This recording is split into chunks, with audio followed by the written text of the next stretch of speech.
month before they'd get the call. I was sitting in my kitchen. A pre-op physical found prostate cancer. And it took me 3 days to tell my wife. I couldn't tell her.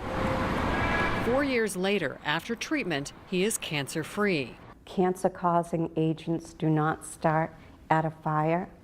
We have chemicals in our gear. For years, research into high cancer rates in firefighters has focused on the smoke and what's burning as a possible cause, until now.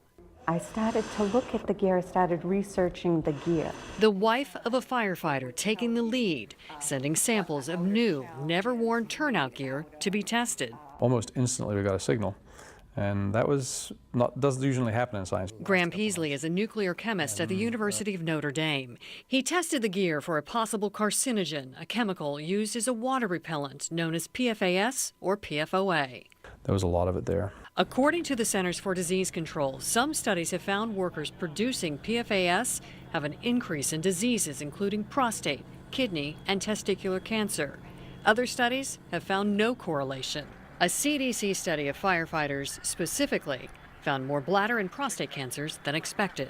These chemicals are the same recently in the news as DoD identified military bases using the firefighting foam also had contaminated water. I feel I have a responsibility. The chemical in the foam and turnout gear used by firefighters is an issue environmental attorney Robert Bilott is fighting. We're at the point in time where the firefighting community, emergency responders, the folks that may have been exposed to these materials for decades, they ought to be really demanding this information. The New York Times calls Bilott DuPont's worst nightmare after he sued the chemical giant and won 17 years ago. His case in West Virginia, water tainted with PFOA. Much of the turnout gear in the United States contains PFOA.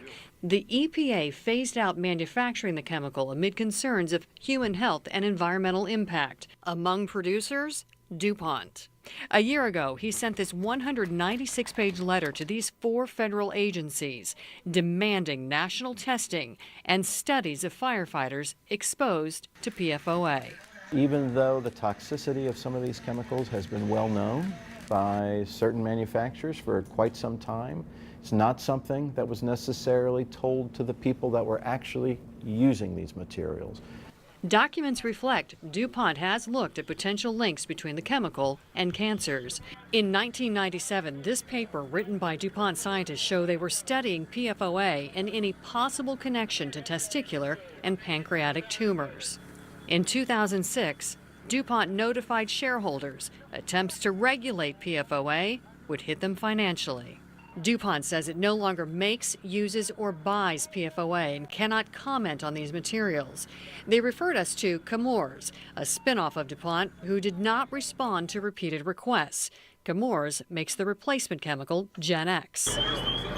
As for firefighters and PFOA, where's the federal government in all of this? Remarkably absent at the moment.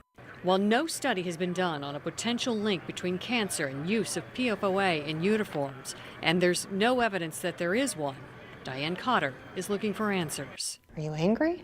Angry? That's putting it mildly. It is the greatest deception ever. What is? Because DuPont stands shoulder to shoulder with us at our firefighter cancer symposiums, and they've never once mentioned PFOA in the amounts that we know it to be in the turnout gear. Wow, what a story there. Karen is a part of our investigators team. She's on top of stories like this all the time. And Karen says Boston Fire is now sending more turnout gear that is being tested right now.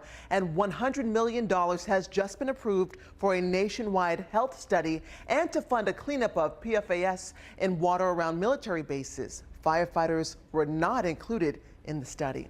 If you'd like more information on this, you can head to our website at